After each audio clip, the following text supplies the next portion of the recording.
So this is the elevator at Dick's Sporting Goods in West County Center, Des Peres, Missouri.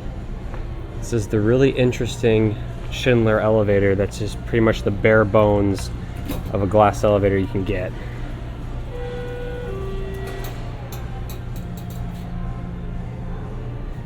And since my last video, the car panel has been completely replaced with a nice shiny new one.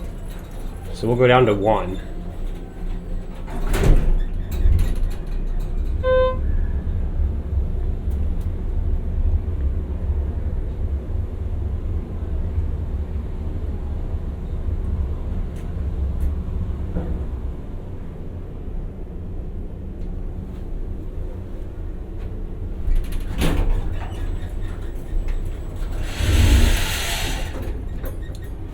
Let's go back up to 2.